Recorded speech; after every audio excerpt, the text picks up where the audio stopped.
Bom, gente, tô dando uma olhada aqui nos nomes, né? Algumas pessoas eu conheço, algumas pessoas entraram em contato comigo pelo Instagram. Eu tô amando que é um grupo de mulheres, que se são muito, muito perfeitas.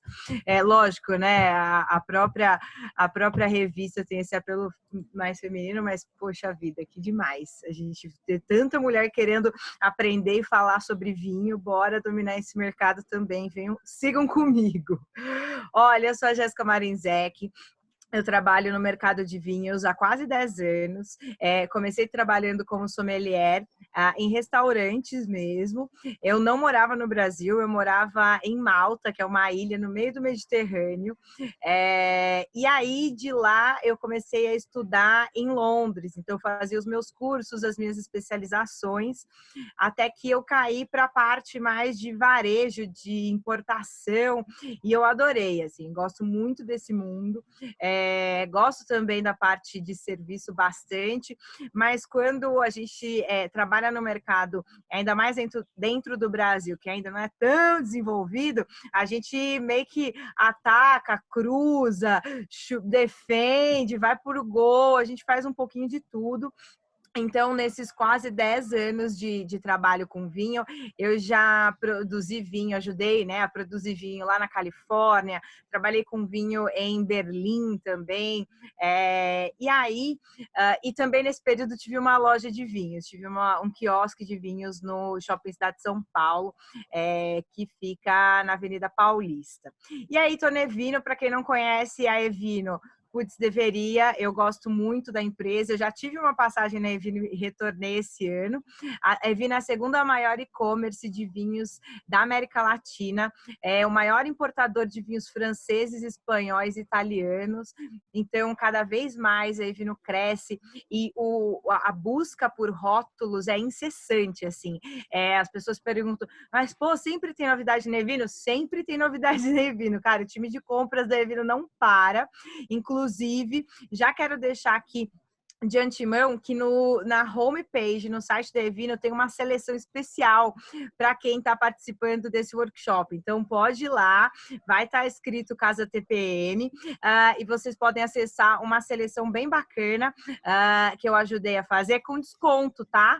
Tem cupom de desconto, que eu sei que as pessoas amam o cupom de desconto, TPM10, vocês têm 10% de desconto. Anotem aí, mas eu vou repetir ao longo da nossa conversa. Como a Nath falou, como é que vai funcionar aqui a nossa 1 hora? A gente tem uma agenda, eu já fiz um roteirinho, tá, meu bem? Porque eu fiz um negócio bonitinho para vocês saírem daqui tinindo mais ainda sobre o assunto. Então, a gente vai falar sobre tipos de vinho.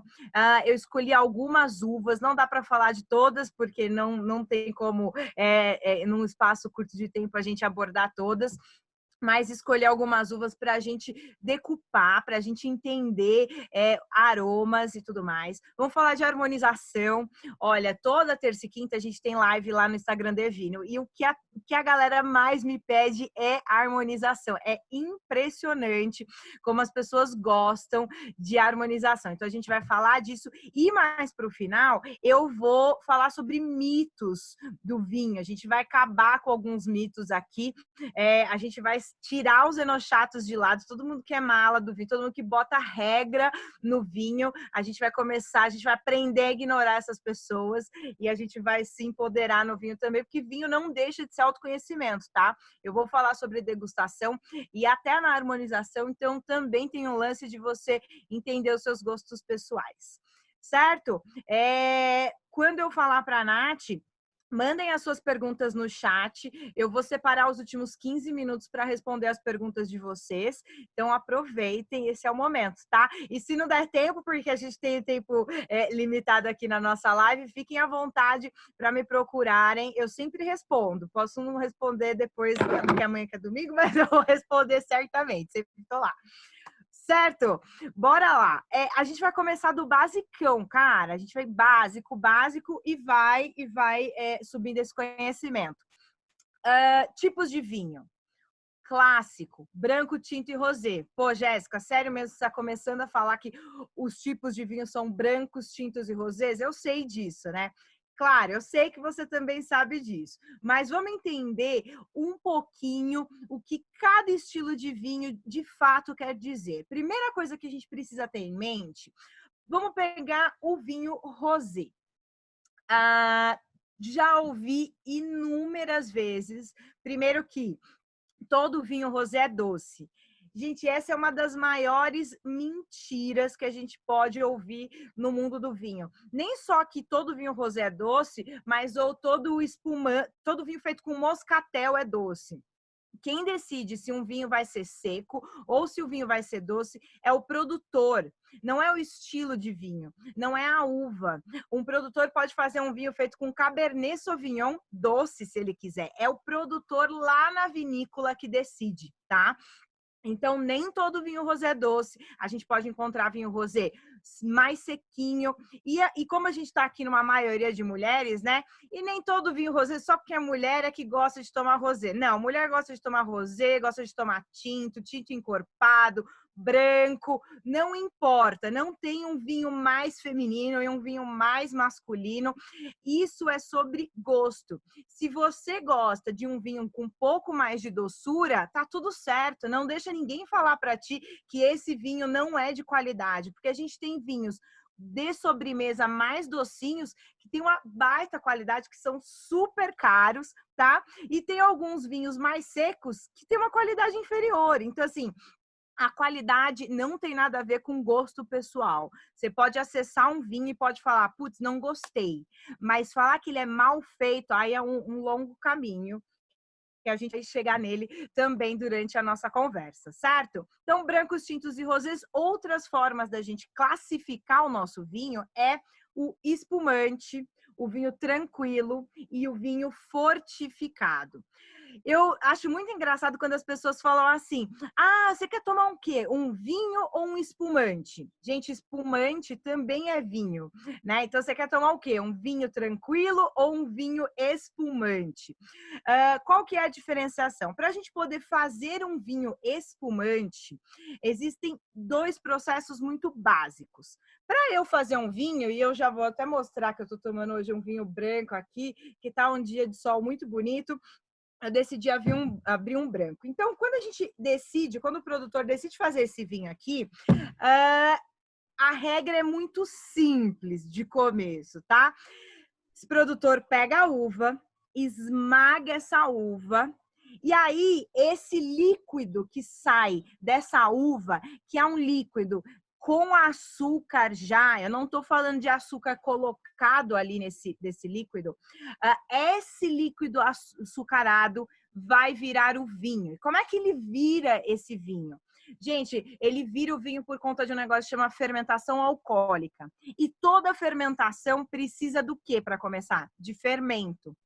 Só que quando a gente fala de vinho, a gente não usa a palavra fermento, a gente usa a palavra levedura.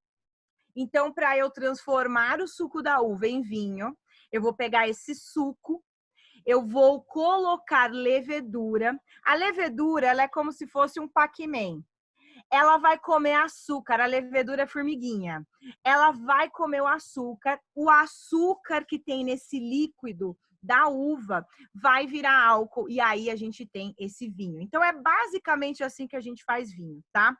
Esse vinho que eu tô tomando para vocês, ele é um vinho branco, argentino, feito com torrontés. Esses vinhos que a gente encontra na grande maioria das lojas é o que a gente classifica como vinho tranquilo, tá? Por que ele é um vinho tranquilo? Porque ele não é nem espumante e nem fortificado. O que faz um vinho espumante ser espumante? Essa fermentação que eu falei para vocês, que o suco da uva ela vira vinho, para fazer o espumante, eu vou começar uma segunda fermentação. Eu pego esse vinho, eu coloco mais levedura e aí rola uma segunda fermentação para criar as bolinhas, as borbulhas do espumante. Então, todo espumante, para ser feito, ele passa por duas fermentações. E aí eu falei para vocês, então a gente tem o vinho tranquilo, o vinho espumante e o vinho fortificado. O que é vinho fortificado? Já devem ter ouvido falar de vinho do Porto, né? Vinho do Porto é um vinho fortificado. O vinho fortificado se caracteriza porque adicionaram neste vinho, neste líquido, mais álcool, mais cachaça de vinho, de uva mesmo, quase mais um conhaque. Por que esse pessoal fez isso? Há centenas, há séculos e séculos atrás, esse transporte do vinho não era fácil, galera. Pensa só, levando vinho em tonéis, em barricas, nos barcos, nas navegações, temperatura subindo e descendo. Quando o vinho saía de uma localidade e chegava no outro, quando ele chegava na outra localidade, ele já tinha virado vinagre, já tinha ido para as cucuias, não dava para tomar. O que esses produtores perceberam? Que se eles jogassem essa aguardente vínica nesse vinho durante o trajeto, esse vinho não morreria, ele se manteria, ele continuaria vivo. Então, começou-se a fazer vinho fortificado por conta disso. E hoje é um estilo, né? O que é, por exemplo, o vinho do Porto. O vinho do Porto é, além de um vinho fortificado, que a gente chama de um vinho de sobremesa, que ele pode ser a própria sobremesa de tão docinho que ele é, mas ele pode acompanhar uma sobremesa.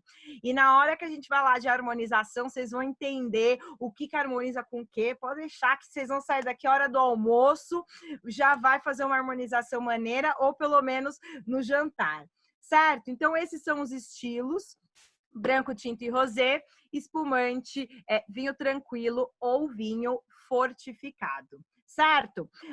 Eu escolhi aqui, para a gente falar na nossa tarde, 5 uvas, 3 brancas, 3 tintas e 2 brancas, para a gente entender um pouquinho as características de cada uma delas. Peguei as mais conhecidas, dando tempo ali nas nossas perguntas, se sobrar, se tiver alguma uva que você tenha alguma dúvida, manda ali depois no chat, na hora que eu avisar a Nath.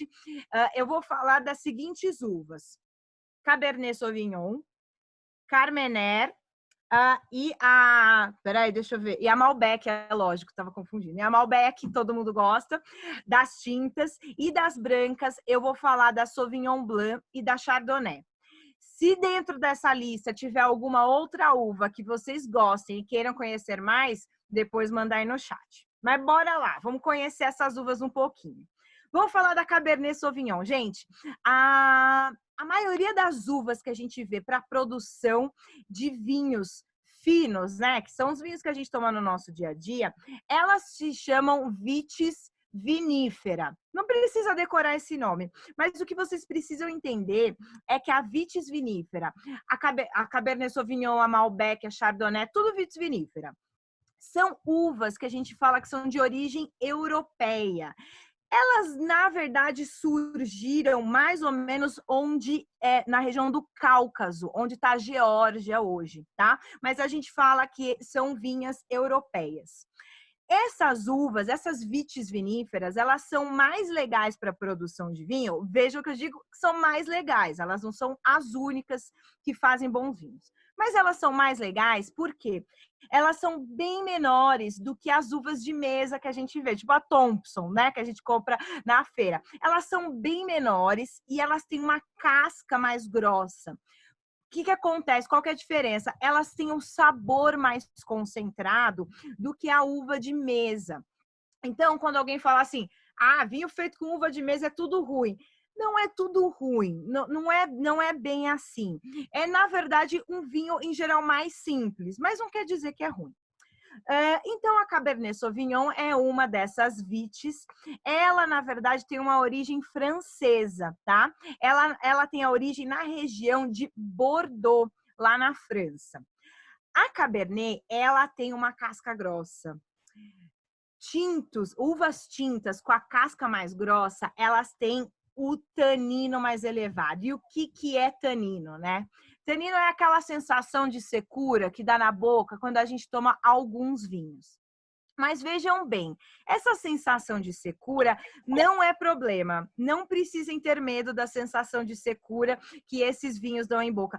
Essa sensação de secura é maneiríssima. Quando a gente fala de um vinho para eu guardar para 3 anos, para 5 anos, por exemplo, O tanino é um dos elementos que eu falo, cara, esse vinho tem tanino elevado, consigo guardar esse vinho mais alguns anos. Então, o tanino, na real, ele é brother do nosso vinho, ele é amigo do nosso vinho. O que acontece quando aquela sensação de amargor ou de secura que pode dar quando a gente toma algum vinho tinto é que esse tanino, essa uva, foi colhida um pouquinho antes do que ela deveria. Então, de fato, a gente sente mais verde. É tipo comer banana verde. Você tá comendo a banana no ponto certo que você deveria comer? Não. Ela fica o quê? Fica amarga, fica astringente. É a mesma coisa com um vinho feito com uma uva que não estava maduro o suficiente. E às vezes isso acontece. Jéssica, como é que eu percebo isso? Degustando, galera. Ai, que coisa chata. Vou ter que pedir para vocês tomarem mais vinho. Mas é só tomando mais vinho que você consegue entender essas diferenças. Olha só, quando a gente... Ó, tá me dando até calor que eu tô falando com vocês aqui. Quando a gente tem uma calça, e aí a gente prova essa calça, e aí você fala assim, putz, preciso emagrecer 3 quilos, ou preciso emagrecer 2 quilos. Como é que você sabe que você precisa? Porque você conhece teu corpo, você conhece a calça. É a mesma coisa quando você toma um vinho. Como é que você sente? Como é que você identifica esses aromas? Como é que você sabe se um vinho é mais ácido ou menos ácido? Tomando vinho. Se você não tomar, você não vai saber. Então, vamos voltar à Cabernet. Ela tem essa casca grossa e ela tem esse tanino mais elevado. Além disso, a Cabernet Sauvignon, naturalmente, é uma uva que tem acidez elevada. Onde que está a acidez de uma uva? No bago, na parte de dentro, naquela parte branquinha. É ali que está a acidez. E a acidez é maneira pra caramba do nosso vinho. Tem gente que toma vinho e às vezes fala assim, ai que delícia, esse vinho tem 0 acidez. Não, não. Se ele é uma delícia é porque ele tem bastante acidez. A acidez traz frescor. A acidez traz um pouco mais de leveza. Se a gente não tivesse essa acidez, os vinhos ficariam pesados, galera. E a gente quer vinho pesado às vezes? Depende. Se tá muito frio, se eu tô comendo com uma comida mais pesada, talvez eu queira um vinho pesado. Mas será que todo dia eu quero tomar um vinho encorpado, pesado?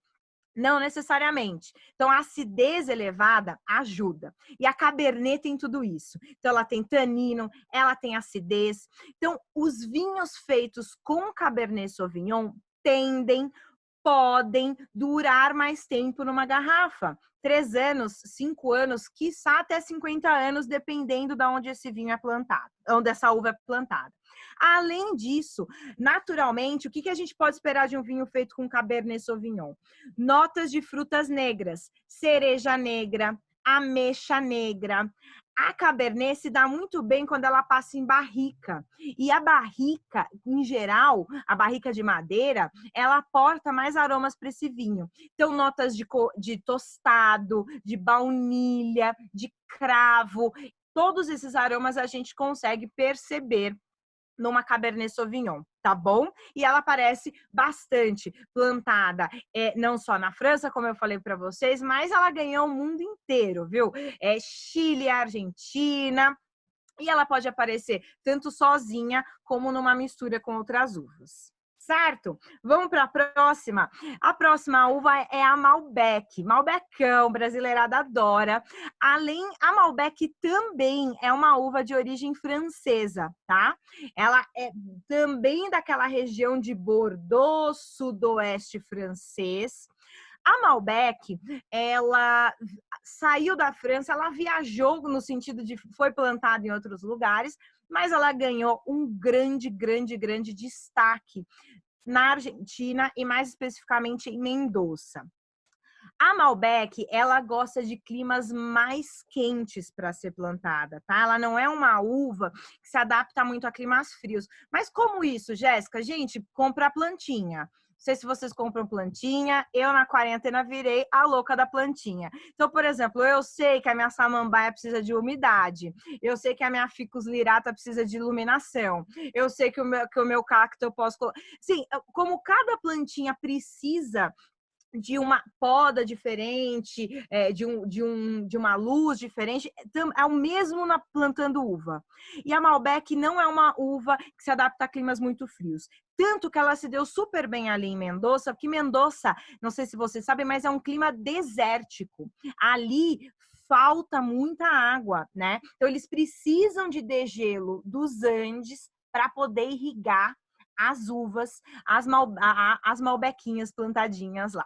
O que a gente pode esperar de Malbec? Malbec também gera vinhos com nota muito de fruta negra, de cereja, ameixa. Mas por que a Malbec está plantada nesse clima mais quente lá de Mendoza?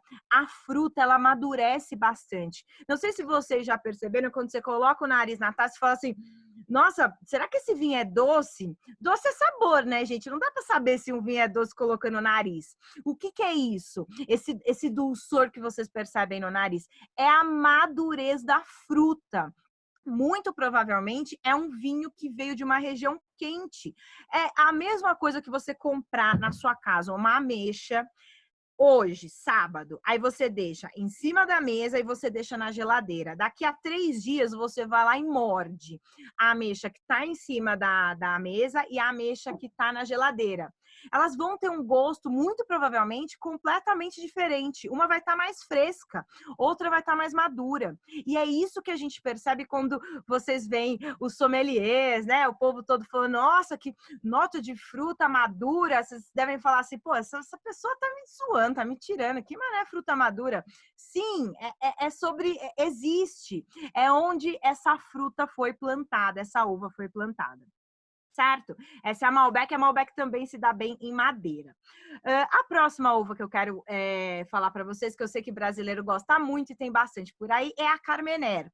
A Carmenère, ela é outra uva de origem francesa. Ela viajou e se deu super bem no Chile. Quando ela chegou no Chile, galera, ela foi confundida com a Merlot. E aí, meio que ela estava ali plantada, nos vinhedos, né? Lá no Chile. Aí o pessoal falou assim, mas, gente, por que essa fileira dessa Merlot tá ficando madura, tipo, hoje, e a fileira do lado tá ficando madura, tipo assim, daqui a 2 semanas? Eles não estavam entendendo o comportamento da Merlot na época. Até que eles foram estudar e eles viram que não era tudo Merlot, era Carmenère. Ela tinha vindo junto numa importação que eles fizeram. A Carmenère é uma uva muito ame ou odeie. Quem trabalha no mercado de vinhos às vezes tem um medinho. Por quê? Porque ela tem um aroma super característico dela, tá? E eu vou falar para vocês agora e não tenham medo. É o aroma de pimentão vermelho assado. A Jéssica, pô, não, sério mesmo, sábado à tarde você vê que esses papos de pimentão, aroma de pimentão, eu juro pela minha mãe. Por que tem esse aroma? A Carmenère, ela tem um elemento na casca dela que chama pirazina. Pirazina com Z. E a pirazina dá esse aroma. E eu vou falar para vocês, quando eu tinha 21 anos, agora eu não tenho 22, mas eu tenho 36. Quando eu tinha 21 anos, que eu comecei a tomar vinho por diversão, eu lembro que eu tomava muito vinho chileno e eu tomava Cabernet Sauvignon. Um dia eu tomei Carmenère. E aí eu falei assim, cara, mas que aroma estranho, doido de pimentão. Como é que pode ser tão diferente? Foi o pimentão da Carmenère que me fez pensar assim, cara, eu vou ter que entender qual que é a diferença de um vinho para o outro. Na época, eu fazia faculdade de artes plásticas, eu sou formada em artes plásticas, eu dei aula de artes plásticas e tudo mais, mas foi o aroma de pimentão da Carmenère que me instigou, e hoje eu estou aqui pelo pimentão da Carmenère. Então, quando as pessoas falam mal da Carmenère, não pode, tá? Mas ela é uma uva bacana. Para quem está começando, ela é muito legal, porque ela é bem aromática mesmo. Tá com dificuldade de sentir aromas? Vai testando, vai girando vinho na taça. Ó, girar vinho na taça não é coisa de gente mala.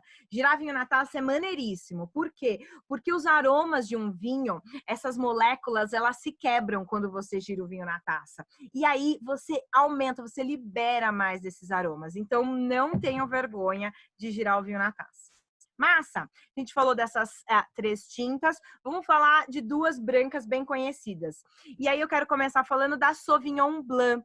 A Sauvignon Blanc é uma outra uva de origem francesa. Peguei todas de origem francesa aqui, mas são as mais plantadas e mais conhecidas. A Sauvignon Blanc, ela é muito legal também para quem está começando, porque ela é bem aromática e eu acho ela super versátil.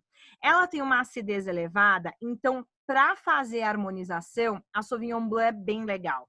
Harmonizar com aspargo, com risoto, mas a gente vai chegar na harmonização.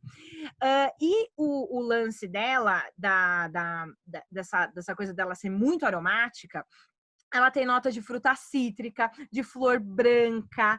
É muito gostoso, tá? Existem, sim, algumas Sauvignon Blanc, algumas vinhos feitos com a Sauvignon Blanc que servem para guarda, mas eles ainda estão afastados do mercado. Tipo, não é vinho muito fácil de achar, mas para tomar no dia a dia, tipo, como esse dia de hoje aqui, mais solzinho, mais perfeito. Tá? A segunda branca que eu quero falar para vocês é a Chardonnay. A Chardonnay, eu sempre brinco, todo mundo deve ter aquele amigo ou amiga que você chama para fazer qualquer coisa e o amigo topa, né? Tipo, vamos. A Chardonnay é esse tipo de amigo. Por quê? Porque, diferente de outras uvas, a Chardonnay se dá bem em vários climas. Ela pode ser plantada em clima frio, em clima quente. Ela se dá bem com madeira. Por exemplo, a Sauvignon Blanc que eu falei para vocês antes, não, assim, tem quem coloque em madeira, mas o comum não é colocar Sauvignon Blanc em madeira. A Chardonnay não, ela se dá bem. A Chardonnay, ela é tão Maria vai com as outras, que ela é quase uma tela em branco. Ela tem, às vezes, pode até ter pouca personalidade. Porque quando a gente toma um vinho feito com Chardonnay de uma região quente, aí eu vou dar um exemplo de região quente. Mendoza, Califórnia, nos Estados Unidos, alguns lugares do Chile. As notas que você vai esperar dessa Chardonnay são notas de frutas maduras, tipo mamão, tipo melão. É esse tipo de aroma que a gente vai esperar de uma Chardonnay de um clima mais quente. E uma Chardonnay de clima mais frio. Tem um lugarzinho lá no Chile que se chama Lleida, ou Casablanca, perto do mar, tudo que é muito perto do mar. Lá sai um Chardonnay de uma região bem fria. Aí é fruta cítrica. Porque quando vocês quiserem mesmo gastar com Chardonnay maneiraço, tipo, tô querendo me mostrar para alguém. Compra um vinho que se chama Chablis, se escreve Chablis com S no final. Ele é um Chardonnay de uma região mais fria, então ele vai ter essa nota de lima, de limãozinho bem espremido mesmo, é bem gostoso. Para harmonizar com ostra é super perfeito, mas né, a harmonização com ostra é para quem está podendo nesta quarentena. Agora, falando de harmonização, eu vou tomar um golinho do meu vinho aqui, porque eu mereço. Eu tô vendo algumas tacinhas aí.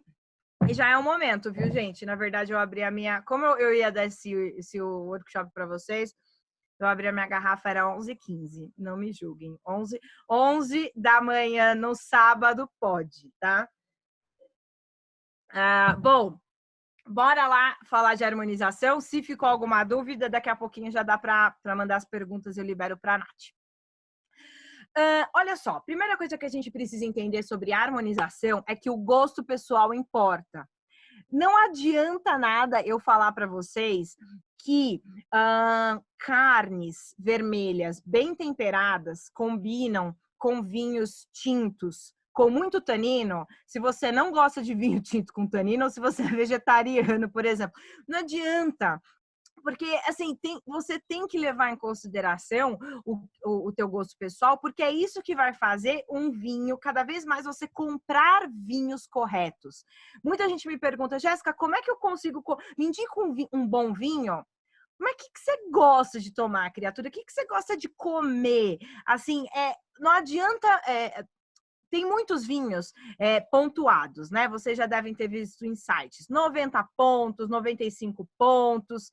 É um ótimo ótimo guia. É muito legal mesmo comprar vinho pontuado. Mas se aquele vinho pontuado é feito com uma uva tinta que se chama Pinot Noir, por exemplo, e não sei se vocês já conhecem, mas a Pinot Noir é uma uva que, em geral, gera tintos com menos corpo, menos tanino. O que adianta você comprar um vinho 95 pontos feito com a Pinot Noir, se você gosta de tinto porrada, né? Ou se você gosta de vinho mais doce? Não importa a pontuação. Então, você só vai acertar cada vez mais na compra da sua garrafa quando você entender o que você gosta. Você gosta de vinho mais seco? Você gosta de vinho mais doce? Vai comprando e vai descobrindo, tá? Então, a harmonização funciona muito com base no seu gosto pessoal. Dito isso, sempre tem diquinhas e regrinhas, tá? Falei para vocês da carne e do vinho tinto. O que acontece? Tem alguns elementos que eles são brothers do nosso vinho, tá? Tem alguns gostos que são brothers do nosso vinho. Então, o sal, ele é um elemento que é amigo do nosso vinho, tá? E o que o sal faz com o nosso vinho? O sal deixa o vinho mais palatável, ele deixa a textura desse vinho mais suave. Quando a gente tem uma comida com bastante teor de sal, o vinho vai parecer até um pouco mais frutado. Que comidas que podem ter um pouco de teor de sal, né, elevado? Então, uma carne, como eu falei para vocês, um queijo parmesão, por exemplo. Então, um queijo parmesão tem bastante sal, um queijo manchego também tem bastante sal. Então, se você tem uma culinária que vai ter bastante sal, pensa em tanino, tá tudo certo. Ele vai deixar esse tanino mais palatável, certo? Eu vi que a Lília levantou a mãozinha, fofa, maravilhosa. Daqui a pouco dá para mandar as perguntas, Lília, para a nossa Nath. Então, o sal é o nosso amigo. Quais uvas tem tanino elevado? Falei para vocês da Cabernet. A Primitivo, que é uma uva, na verdade, de origem croata, tá? Mas ela é bastante plantada ali na Itália. A Primitivo pode ser uma boa opção. A Taná pode ser uma boa opção, até porque Taná tem relação com tanino, sim, tá? Então, a Taná é uma outra uva com bastante tanino e que vai combinar super bem com um prato que tenha bastante sal. Depois disso, a gente tem a acidez. E a acidez a gente encontra em diversos vinhos, basicamente todos, né? E algumas receitas, algumas comidas. Ceviche é um prato que tem bastante acidez, até molho vermelho, pasta com molho vermelho. O molho vermelho tem bastante acidez. Quando a gente tem uma comida com essa acidez elevada, a gente precisa de um vinho com acidez elevada. Sabe por quê? Porque a acidez da comida pode deixar o seu vinho pesado e até insosso em boca, tá bom? Jéssica, mas que vinho que eu compro? Que vinho que eu tomo? Vamos lá. Uvas com acidez elevada. Sauvignon Blanc, Pinot Noir tem acidez elevada. Já ouviram falar de um vinho que se chama Chianti, que é um vinho italiano, feito com a uva que se chama Sangiovese. A Sangiovese, ela tem uma acidez elevada. Não à toa, qual que é a grande harmonização ali na Itália, grosso modo, não é verdade? Muito molho vermelho, muita pasta com bastante Sangiovese ou vinhos feitos com Sangiovese, tá? Acidez também tá sempre presente, é bom a gente levar isso em consideração. Além disso, tem algumas harmonizações, e aí, cara, esse que é o mais legal da harmonização e do mundo do vinho, né? Que é a experimentação. Tipo, tenta. Comidas com bastante corpo. E aí eu tô falando de um bobó, aí eu tô falando de culinária talvez tailandesa, culinária indiana. Comidas encorpadas, elas precisam de vinho encorpado. É uma harmonização de gigantes mesmo, sabe? É quase que relacionamentos pessoais mesmo. Gente com bastante atitude vai precisar de outras pessoas também com bastante personalidade para poder lidar, porque senão um pode apagar o outro, né?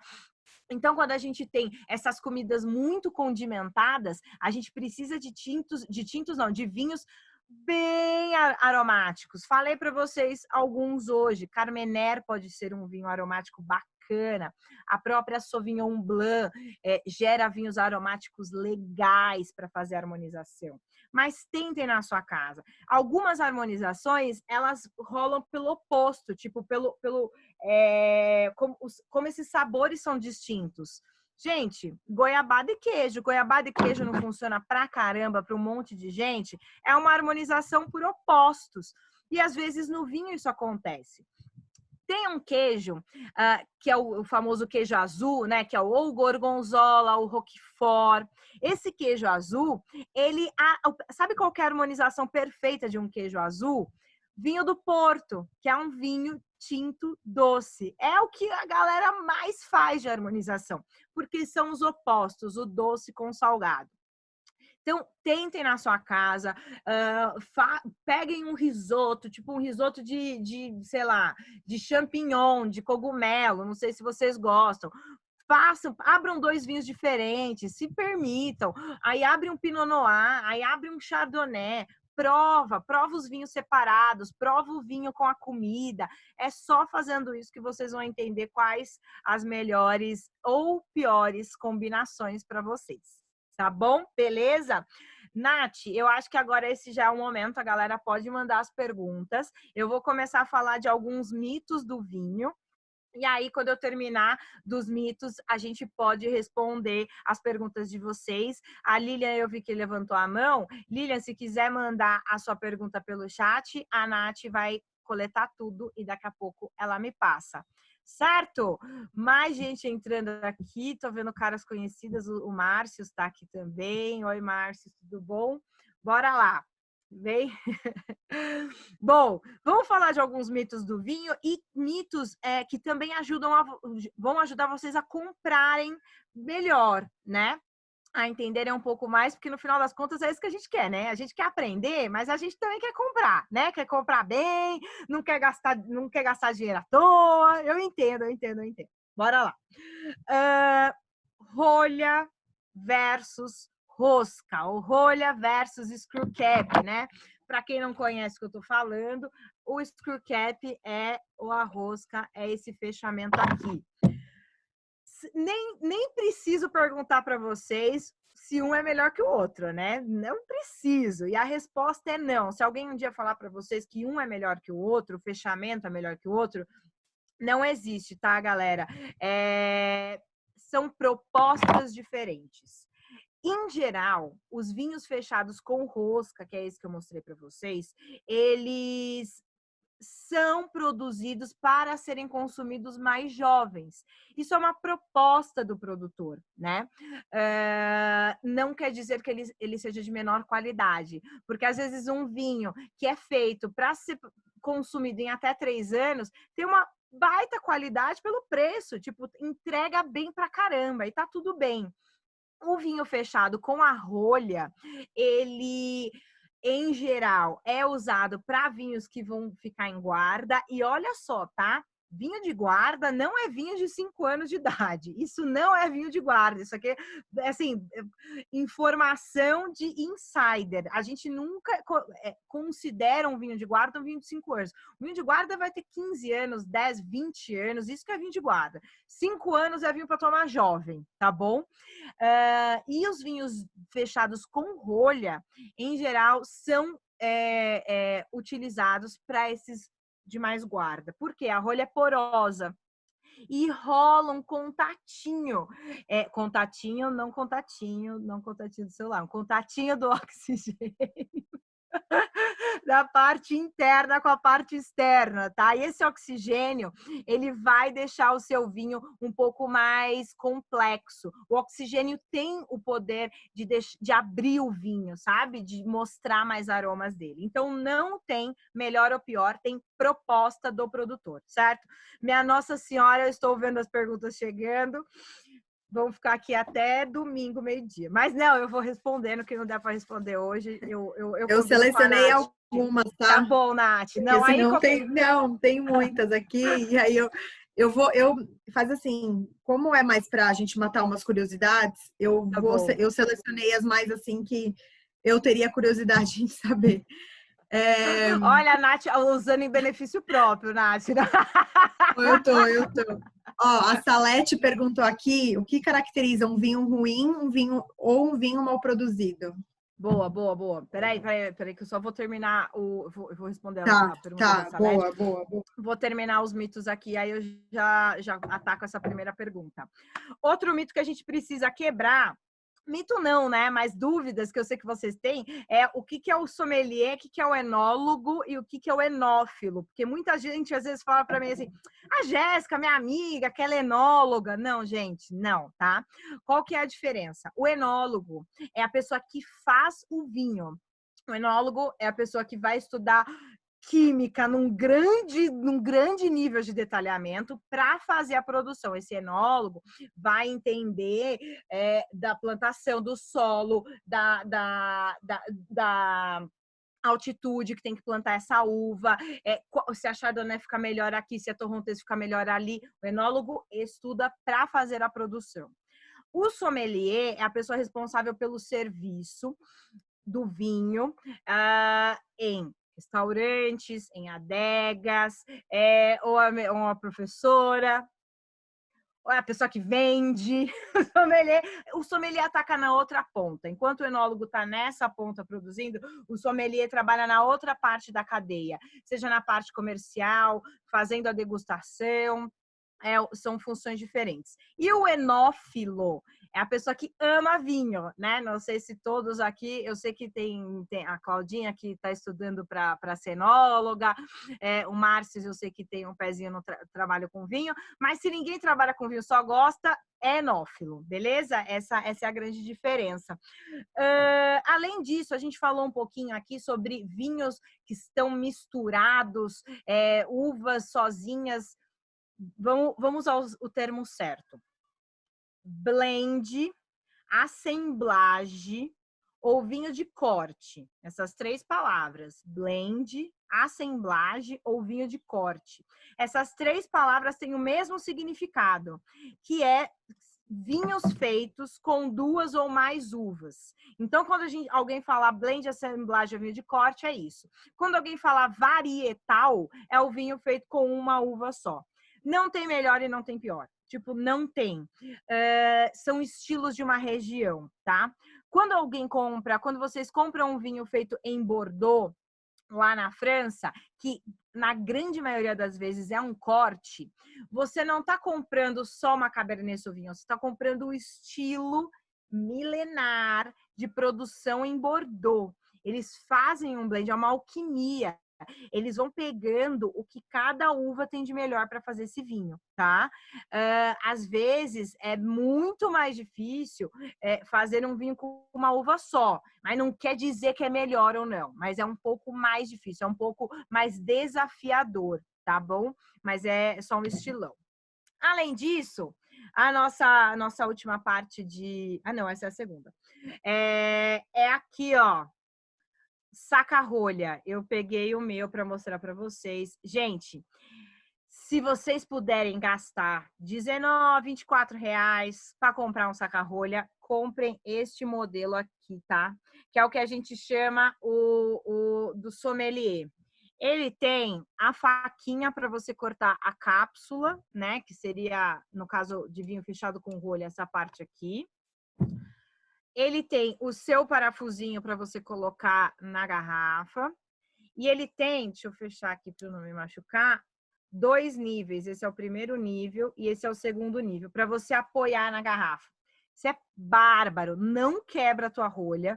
Sabe aquele que parece umas asinhas assim levantando? Esse daí, as chances de quebrar a sua rolha são bem grandes. Então, se puderem gastar, esse daqui é muito bom. Além disso, lá na Evino, a gente retomou em junho o canal no YouTube. A gente tem vários conteúdos legais. E tem um vídeo lá mostrando, tia Jéssica, mostrando como que abre um vinho com esse saca-rolha. Ele é barato e ele é... Ó, tem na minha mochila. Eu levo para tudo quanto é lugar. É que agora a gente não pode viajar, né? Mas eu já perdi um monte desse em raio-x de aeroporto, porque eu deixo na mochila e levo comigo. Não dá para abrir vinho. Dá, tá aqui meu saca-rolha. Toma. E por fim, guardar o vinho em casa, que é sempre uma dúvida que todo mundo tem, antes de eu responder as perguntas de vocês. Guardar o vinho tem 2 momentos, né? Comprei meu vinho, onde que eu vou guardar? Se você não tiver uma adega, daqui a pouco a gente fala da adega, se você não tiver uma adega, guarda num lugar escuro. Lugar escuro, com pouca flutuação de temperatura, com pouca luz. Luz não faz bem no seu vinho. A flutuação de temperatura literalmente pode cozinhar o seu vinho, pode deixar ele ruim. Então, guarda numa gaveta, dentro de um guarda-roupa, debaixo da escada. Essa é a forma mais roots, raiz de guardar um vinho, quando você comprou. Se você tiver adega na sua casa, massa! Tem uma adega para tintos e brancos e rosés e tudo mais, guarda ali numa temperatura 12, 13 graus, tá? Se você tiver tudo meio misturado. Se você for, né, bem rica, maravilhosa, e tem uma adega para tinto, tem uma adega para branco, a adega dos tintos deixa a uns 14, 15 graus e a adega dos brancos a uns 10 graus, tá? Mas vamos guardar vinho depois de aberto. Depois de aberto, como é que eu guardo meu vinho? Bora lá. Não tem muito segredo, galera. Abrir o vinho, põe a rolha de volta, guarda na geladeira de um dia para o outro. Quanto tempo na geladeira depende bastante desse vinho. Entre 3 a 7 dias é o indicado, tá? Mas depois de aberto, não tem muito erro, é bem isso mesmo. Fechado? Vamos lá responder a primeira pergunta. Lembro bem que é como saber se um vinho é bem feito, mal feito, na verdade? Boa. Isso exige prática. Isso exige você... além de prática, exige, primeiro de tudo, você acessar o vinho com boa vontade, sem procurar defeito. Isso acontece com muito profissional também, sabe? A gente vai fazer a avaliação de um vinho e você já está querendo procurar defeito. Cara, um enólogo, tipo, não espera um ano inteiro para fazer um vinho só com defeito e jogar no mercado, sacou? Às vezes, o vinho poderia ter um pouco mais de acidez. Às vezes, o vinho poderia ter um pouco menos de álcool. Mas isso não quer dizer que esse vinho está ruim, que a qualidade dele é péssima. Calma, né? A gente, né? Para que faz isso com o bichinho? Às vezes fazem isso com a gente se sente mal, né? Então, calma. Vamos acessar esse vinho de uma forma com mais boa vontade. Então, primeiro de tudo, é treino. É você, por exemplo, acidez. Como é que eu percebo se um vinho tem acidez? Eu tomo um gole.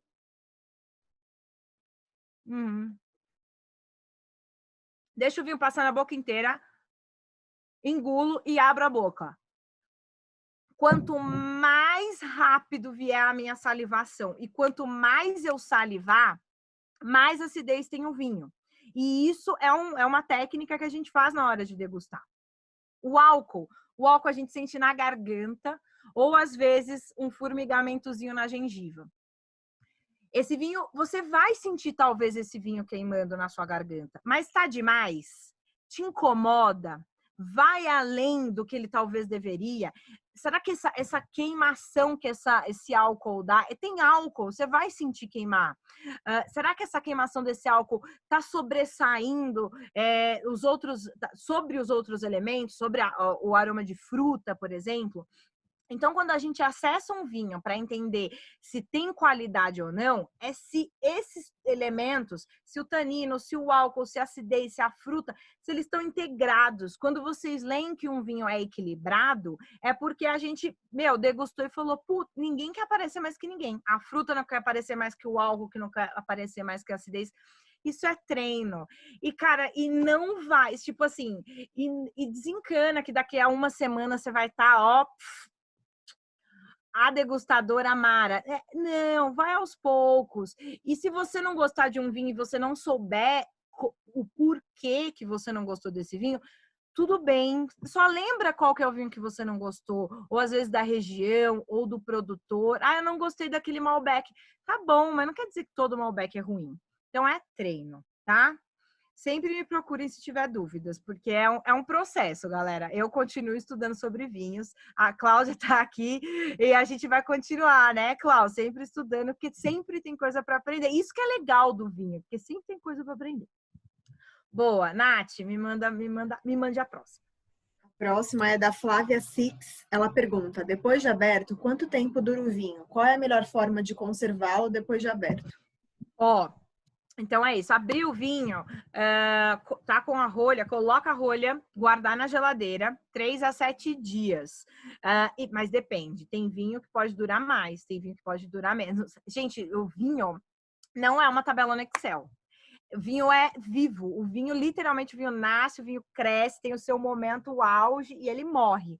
Então, pode durar mais de 3 a 7 dias, para ser mais prático. Boa, manda mais. Outra pergunta é o que é melhor, rolha ou tampa de rosca? Ó, gente, não tem melhor, não tem melhor. É conceito do produtor, assim. Às vezes eu quero fazer um vinho de guarda e esse vinho, ele vai ficar melhor com rolha. Dito isso, contar uma informação de insider aqui para você, de mercado. Ali em Bordeaux, né, que é essa região super famosa francesa, vários chateaus, e aí inclusive um dos chateaus mais caros que existem, já fizeram testes com os vinhos deles, sendo fechados com rosca, ao invés de rolha. Eles fizeram uma safra especial, mais de uma, inclusive. E aí, depois de, sei lá, 5, 6 anos, eles abriram esses vinhos fechados com a rosca. E eles adoraram o resultado. Por quê? Porque o vinho fechado com a rosca, ele permite quase nenhuma entrada de oxigênio. Então, esse líquido, ele permanece fresco por mais tempo, tá? Então, só que, pensa só, você vai comprar um Bordeaux de um chateau chiquérrimo. Você vai abrir, aí você faz isso aqui, né? Então, abri, toma aqui esse Bordeaux. Não, eu entendo. Existe um ritual. E tá tudo bem a gente ter um vinho que exige o ritual. Tá tudo certo. Mas, às vezes, a gente quer um vinho para ocasião. E aí eu vou falar um tópico extra aqui, que são os vinhos em lata, que tem surgido bastante e que as pessoas têm tomado em momentos que talvez uma garrafa, que um grande serviço de vinho, não caiba. Tipo, tô indo pra praia, quando a gente podia, tava indo pro cinema. Leva um vinho em lata, toma ali no cinema, tá tudo bem. A ocasião pede aquele tipo de serviço de vinho. Mas se não, eu sei que todo aquele romantismo de abrir uma garrafa, a galera adora e tá tudo bem. Só depende do momento. O que mais? Me mande. Mais uma aqui. Nos vinhos tranquilos, as leveduras são adicionadas ou já estão nas uvas? Ai, que pergunta chique. Nossa, quem fez essa pergunta aí? Ó, nos vinhos tranquilos... Foi a Nicole A Nicole tá em todas as lives também lá da Evino. Ó, não, mesmo nos vinhos espumantes, vinhos fortificados e tudo mais. As leveduras, que é o fermento que começa a fermentação, sempre vai ter levedura na casca da uva, sempre. É o que a gente chama de levedura indígena ou levedura selvagem, né? Só que por ser uma levedura selvagem, ela é de pouquíssimo controle. Esse produtor, o que acontece com essa levedura selvagem? Ela pode parar porque ela cagou, tipo, não quero mais fazer essa fermentação alcoólica. Parei.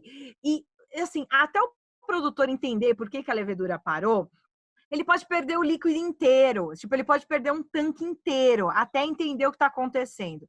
Cara, você imagina se perder um tanque inteiro de fermentação? Quem que vai pagar teu boleto? Eu que não vou ser, né, meu bem? Ninguém que tá aqui vai lá pro produtor pagar o boleto dele. Então, o que acontece? Eles usam essas leveduras selecionadas, leveduras compradas, que vão manter essa fermentação minimamente num controle maior, porque é preciso, porque eu tenho uma demanda de mercado que me exige isso. Hoje em dia, a gente tem muito desses vinhos orgânicos, biodinâmicos e naturais. Vou falar um pouquinho para vocês aqui, que eu acho que é a cara da galera que gosta da TPM também. O que são esses vinhos? São vinhos que o produtor coloca menos ou nenhum tipo de químico, tá? Na verdade, não coloca nenhum. Não tem pesticida, não tem herbicida, nada disso. Quando a gente fala de vinho orgânico, todo manuseio na terra, no vinhedo e dentro da cantina, dentro da adega, são feitos com produtos orgânicos, tá? Esse produtor, ele pode ser certificado ou não, ele não pode não ser certificado orgânico, mas esse produtor segue os preceitos orgânicos. O vinho biodinâmico, que também está em bastante ascensão hoje no mercado, ele é uma filosofia, na verdade. Ele é uma filosofia criada por um austríaco, que se chama Rudolf Steiner. É uma filosofia de agricultura, não necessariamente ligado só à produção de vinhos, né? E aí, essa filosofia do vinho biodinâmico, eles seguem as fases da lua para mexer nesse vinhedo, eles usam chás para tratar o vinhedo. Não é sobre... Sabe quando você tem uma dor de cabeça e você toma um AS, um remédio... Na verdade, desculpa, falei marca. Você toma um remédio para atacar a dor e você não está atacando a verdadeira raiz do problema. É a dor de cabeça por quê? Você está com uma alergia, porque você tem um problema oftalmológico, porque você está com um problema no fígado, e você simplesmente toma um remédio para acabar a dor. A galera do biodinâmico, não. Eles querem naturalmente tratar a causa para equilibrar esse ecossistema. Imaginem, deve ser algo muito mais difícil de fazer, muito laborioso. Então, esses vinhos biodinâmicos, eles, em geral, não são baratos. E aí a gente tem o terceiro nível desses vinhos com menos intervenção, que é o vinho natural, é o que a gente chama de natureba. O vinho natural não é nada. O produtor é o que a gente chama de menos intervenção. Colhe essa uva, espreme, segue para fermentação e ali o enólogo só fica de olho, engarrafa e é isso, assim, não tem muitos tratamentos não, são vinhos bem raiz. É isso. Próxima, me manda. A Lilian pergunta: todos os vinhos precisam respirar ou descansar antes da degustação? Olha, boa pergunta. A Lilian, na verdade, não precisa. É bom? É. Não sei se eu ajudei. Mas, assim, precisar não precisa. O que acontece, Lilian, como eu falei, que a grande maioria dos vinhos se beneficia com contato com oxigênio. Quanto mais complexo for esse vinho, melhor a gente deixar esse vinho em contato com oxigênio. Jéssica, como é que eu vou saber se esse vinho é complexo ou não? Gente, o preço vai te falar muita coisa, tá? O preço te diz muita coisa sobre um vinho ser mais complexo ou não. Mas isso não quer dizer que, esse vinho que eu tô tomando é um vinho que a gente tem lá, Nevino, acho que ele custa 69. E, cara, ele tá abrindo, já conhecia, mas hoje, não sei se também o meu humor está diferente, que é o sábado de sol, ele já está abrindo mais. Eu acho que ele está a cada momento trazendo novos aromas. Então ele está se beneficiando. Faz, deixa abrir, deixa em contato, tá tudo certo. Se puder, tá tudo bem. Próximo. Então, a Eliane pergunta: a diferença entre espumante e champanhe? Ah, que pergunta maravilhosa, tá? Todo champanhe é um espumante. Todo champanhe é espumante. Mas nem todo espumante é champanhe. Por quê? Champanhe só pode ser feito dentro da região de Champagne, na França. Isso é uma legislação, uma proteção dos franceses com aquela região. Dito isso, lá em Champagne, o método que eles fazem em Champagne é o que a gente chama de método tradicional. O que é o método tradicional? Lembra que eu falei para vocês que para fazer espumante eu preciso de 2 fermentações, né? A primeira para o suco da uva virar vinho e a outra para esse vinho tranquilo virar vinho espumante. O que acontece lá em Champagne é que essa segunda fermentação, ela acontece dentro da própria garrafa de espumante. Então, quando você compra um champanhe, a segunda fermentação rolou dentro daquela garrafa. O que acontece? É um trabalho laborioso, é um trabalho que esse líquido fica bastante em contato com essa levedura que faz a segunda fermentação. E aí, esse vinho fica com nota de torrada, de pão, sabe? Ele fica um pouco mais complexo. Então, todo champanhe é espumante, mas nem todo espumante é champanhe. A Franciele pergunta qual a melhor harmonização de vinho para sushi? Sushi, boa. Eu gosto muito. Olha só, ó. Quando a gente fala sushi, a gente já pensa tipo num branquito fresco. Sauvignon Blanc, Chardonnay, esse Torrontés. Só que, né, meus amores, a gente tem que lembrar que a gente tá no Brasil. Mais que sushi, brasileiro ama o quê? Molho shoyu, né? É um troço, se pudesse, tomava banho de molho shoyu, bota molho shoyu em tudo. Então, na verdade, quando a gente pensa no peixe, na culinária, que ela é leve, a gente iria para um branco. Eu ainda iria para um branco. Mas quem é, né, molho shoyu lover aí, que não dispensa, pega um Pinot Noir. Um Pinot Noir é legal porque o Pinot Noir também harmoniza com esse molho shoyu. Conheço vocês. Próximo, Nath. A Tânia pergunta, pode deixar vinho aberto fora da geladeira? E se sim, deve ser consumido e se não, deve ser consumido em quantos dias? Eu não deixaria. Vamos lá, bora lá. Quando a gente pensa em Brasil, né, cara? Aqui no Sudestão hoje tá frio, mas se a gente fala no Nordeste, tá quente. Então eu não deixaria o vinho aberto a 36 graus, tipo em casa, assim, de um dia para o outro. Não. Então, assim, não deixo. Mas aqui em casa tá 18 graus. Eu tô aqui, em Porto Alegre tá 15 graus. Acho que tudo bem, sabe? Acho que aí tudo bem, uns 15 graus não vai prejudicar esse vinho tanto. Mas também, uns 2 dias no máximo, a 15 graus Celsius. A 35, não. Não faz isso, não. A Vanessa fala que tem muita vontade de estudar sobre vinhos, mas não sabe por onde começar. O que você indica para quem quer começar nesses estudos? Gente, segue a Jéssica. Tô brincando. Olha só, para quem quer começar, lá na a Cláudia tá falando que sim. Obrigada, Cláudia. Depois te paga aquele almoço. Para quem quer começar, lá na Evino, a gente de fato está investindo muito, muito, muito em conteúdo. Porque a gente entende que não é só sobre comprar o vinho. E isso é uma opinião da Jéssica profissional, independente de eu trabalhar, na Evino, onde quer que seja, que eu trabalho na Evino porque realmente a gente tem essa sinergia. Até hoje, o vinho foi tratado como o produto, tipo, tô aqui, minha garrafona, venham vocês até mim, me comprem se você sabe, se não você sabe, o problema é teu. Então, assim, a ideia da Evino, e até minha como profissional sempre, foi, não, o comprador, é o consumidor, é quem gosta, é o enófilo que precisa entender para comprar os vinhos que quiser, sabe?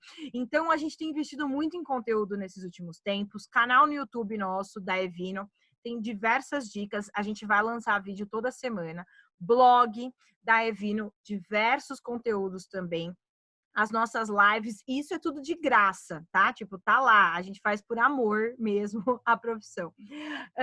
Além disso, existem outros livros. Alguém aqui, eu dei uma olhada rapidinho nos comentários, alguém falou do livro da Wine Folha, não sei se foi quem comprou, eu não lembro, eu sei que eu dei uma dica na live. Foi a Luísa, maravilhosa. Eu dei uma dica na live sobre o livro da Wine, WINE, Folly, FOLLY, tá? O nome tá em inglês, mas o livro tem tradução em português. Wine Folly. E ele é ótimo para quem está começando, principalmente para quem é preguiçoso de ler, porque ele tem muita imagem, ele tem muito gráfico. Então, isso é uma boa dica, tá? O livro da Wine Folly. Mas segue a Evino, faz essa aí que vocês vão Também. Boa, Luísa. Boa. Nath, próximas, me manda. Pra A gente ter mais Renata, 8 minutos, tá, 8 Suzy? minutos. A Renata pergunta aqui: qual a melhor forma de guardar o vinho em casa, deitado ou de pé? É verdade que a melhor opção é deitado por estar Nossa, em eu tô contato quase com a rolha? chorando de emoção. Ó, é o seguinte, o melhor é guardar deitado, sim, se você tem a garrafa fechada com rolha. De fato, é melhor, tá? Porque esse líquido, ele entra em contato com a rolha ela expande, ela é porosa, e aí ela meio que veda quase que perfeitamente, permite um contato de oxigênio, mas é isso. Se você tem na sua casa vinho fechado com rosca, não precisa obrigatoriamente guardar na posição horizontal, mas lembrem-se de guardar num espaço escuro, com pouca mudança de temperatura e trepidação. Isso é o mais importante. Tá? É isso. A Larissa pergunta: os vinhos em lata podem ser consumidos a temperatura ambiente? Então, Lari, não sugiro, tá? De novo, assim, temperatura ambiente de Recife, de Manaus, de BH, de São Paulo ou de Floripa. Mas eu não.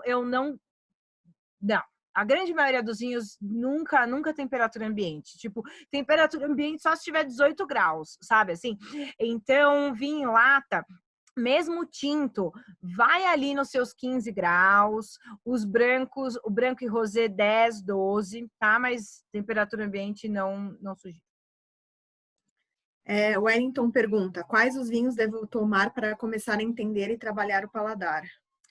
Primeiro de tudo, Wellington, vinho que você pode pagar. Não entra na noia de começar, quero estudar, e aí você vai lá e fala, puta, eu acho que esse... Não sei da tua condição financeira, tá? Mas enfim, mas aí você fala assim, vou comprar esse vinho aqui 250, e você acha terrível, e você fala assim, meu, vinho é um péssimo investimento. Não sei, primeiro compra o vinho que você pode pagar, depois vai testando uvas diferentes. Compra uma Carmenère hoje, que eu falei que ela é mais aromática, que ela, né, fala mais no nariz, tem notas de ervas. Depois compra uma Sauvignon Blanc. Sauvignon Blanc é super legal para quem está começando. Tempranillo, a gente falou pouco, mas Tempranillo é uma uva muito coringona, porque ela vai bem num rosé, ela vai bem num tinto de entrada, porque ela não tem um tanino tão marcado no tinto de entrada. Ela combina com carne, ela combina com vegetais, ela combina com risoto. Então, esses coringões, assim, se você não tem medo, se você não gosta de vinho muito doce, não conheço Wellington, né? Mas não gosta de vinho muito doce, ou se você não gosta daquele vinho muito seco, pega os coringão do meio, primitivo, tempranilho, vinho rosé, pode ser uma boa. O Márcios pergunta: qual a harmonização com gorgonzola por similaridade? Pô, Márcios, vai te catar, meu bem. Olha, Márcios, você sabe que eu tive uma experiência uma vez lá na Espanha, e aí eu estava numa conferência e a gente fez uma harmonização com vinho, com queijo azul, né? Tipo gorgonzola, e com uma Sauvignon Blanc local. Foi incrível, mas numa lógica de similaridade mesmo. Ficou incrível, incrível, incrível. Mas ele era menos pastoso, como alguns gorgonzolas, né? Que tem essa textura mais pastosinha, assim. Ele era mais sequinho, esse queijo azul. Mas foi tá, meu bem, na Espanha, quis me acabar, tô brincando, o Márcio é super querido. Bom, última. Gente, quem não conseguiu responder, Nath, não sei, as pessoas, eu posso deixar meu e-mail e pode me mandar mensagem pelo Instagram, que realmente a gente tem um tempo e o evento tem uma programação, senão a gente ficaria aqui. Tá, então eu vou ler a última aqui. Eu achei interessante porque a gente estava falando de temperatura ambiente e a Mariana, ela fala que no supermercado a temperatura é ambiente ou mais. E perguntou se comprar vinho no supermercado é arriscado. Ai, sim, porque tem que comprar vinho. Mas assim, super. Olha, mas né, eu entendo. O pessoal pensa o seguinte: o vinho do supermercado é um vinho de giro. Eles eu não deveria, tá? Falar bem deles. Porque você só tem que comprar Nevino, porque tem até o cupom TPM10 de desconto para vocês. Mas o supermercado hoje tem trabalhado para entregar alguma coisa de mais qualidade e é giro, ele não fica lá parado muito tempo, sempre tem um sommelier, sempre tem alguém responsável, mesmo que não esteja lá, mas sempre tem alguém de olho nisso. Então não te grila, eles não têm deixado não, tá? Mas já sabe onde comprar, né?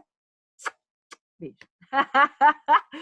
Olha, fechamos, acho que fechamos, né, Nath? Gente, muito, muito, muito obrigada. Sábado à tarde, e vocês estão aqui. Agora, bora preparar o almoço, né?